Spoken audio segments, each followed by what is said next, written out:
जी friends, HPLC analysis और broad peak, हर दूसरा analyst ये प्रॉब्लम फेस करता है कि पीक ब्रॉड आ रही है।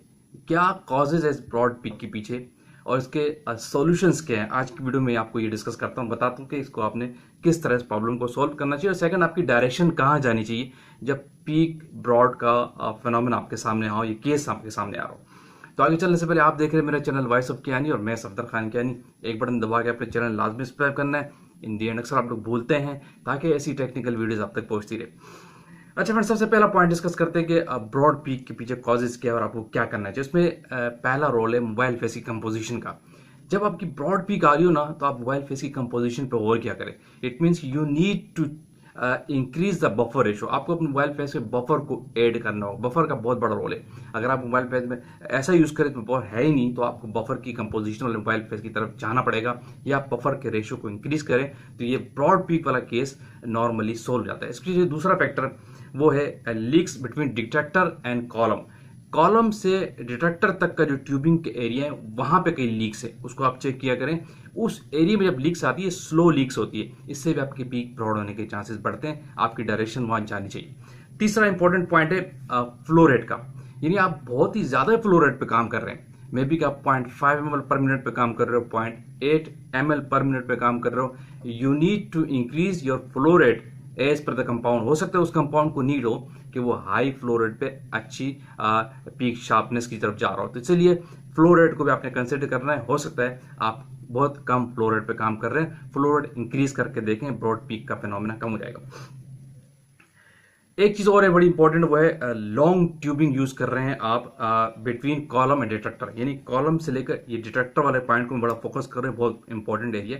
आप ये ट्यूबिंग जो है कॉलम से डिटेक्टर तक बहुत लॉन्ग यूज कर रही है, इंटरफेयर कर रही है। इस ट्यूबिंग को आप रिड्यूस करें। आप चेक करें कि कोई एक्स्ट्रा ट्यूबिंग लटक तो नहीं रही आपके कॉलम पे, या इंटरनल बहुत ज्यादा लंबी तो ट्यूबिंग नहीं जा रही, तो उस कॉलम की ट्यूबिंग को आप रिड्यूस करें।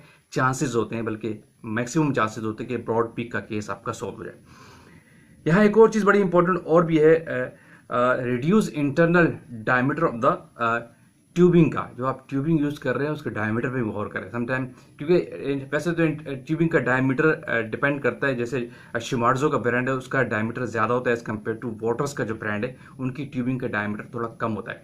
तो उस पर भी आप देखें और कॉलम का डायमीटर भी कम करें। अगर आपके कॉलम का डायमीटर भी बहुत ज्यादा है, तो आपकी पीक ब्रॉड के चांसेस बढ़ते हैं। और इस पे एक फैक्टर और अच्छा आपको इम्पैक्ट करता है कि आप पार्टिकल साइज कम कर दे कॉलम का।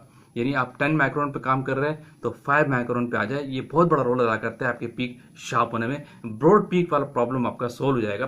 तो पहला आपने गौर करना है, इस पर नंबर ऑफ पॉइंट है कि कॉलम का इंटरनल डायमीटर या ट्यूबिंग का डायमीटर पे उसको भी कम करें, या फिर पार्टिकल साइज भी कम करें, तो आपके ब्रॉड पीक का केस सोल्व हो जाएगा।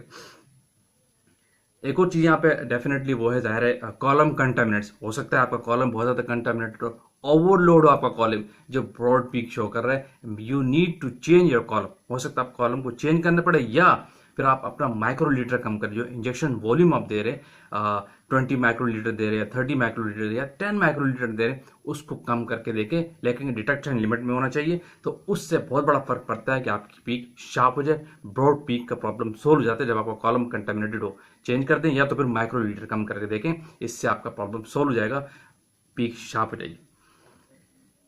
इसके बाद पॉइंट नंबर 7 है, you need to change your column. अगर बहुत कंटामिनेटेड है, कॉलम को चेंज कर दें, इन्वर्ट कर दें, बहुत फर्क पड़ता है, पीक ब्रॉड का केस सोल्व हो जाता है। हो सकता है आपका कॉलम बहुत ज्यादा यूज कर लिया हो, तो कॉलम को चेंज कर दें। एक और बड़ी इंपॉर्टेंट चीज है टेम्परेचर ऑफ द कॉलम। बहुत बड़ा रोल है, याद रखिएगा। अगर कॉलम का टेम्परेचर आप बहुत ही लो दे रहे हैं, हो सकता है कंपाउंड कुछ ऐसे हो, आप डेवलपमेंट फेज में हो, उसको नीड हो कि 35 डिग्री सेंटीग्रेड पे काम कर रहे हो या 40 डिग्री पे काम कर रहे हो, आप एम्बियंट पे काम कर रहे हो 25 डिग्री पे, या कॉलम को टेम्परेचर दे ही नहीं रहे, तो जब भी ब्रॉड पीक आती है। कुछ कंपाउंड होते हैं कि खास टेम्परेचर पे अच्छी शार्पनेस देते हैं, तो आप कॉलम के टेम्परेचर को इंक्रीज करें, पीक का जो ब्रॉड वाला फिनोमेना है वो आपका सॉल्व हो जाएगा। अच्छा, यहाँ पे एक बड़ी इंपॉर्टेंट चीज और भी है, वो भी साथ बता दूं, कॉलम की सेटिंग में भी कि आपकी कॉलम की सेटिंग ही ठीक ना हो।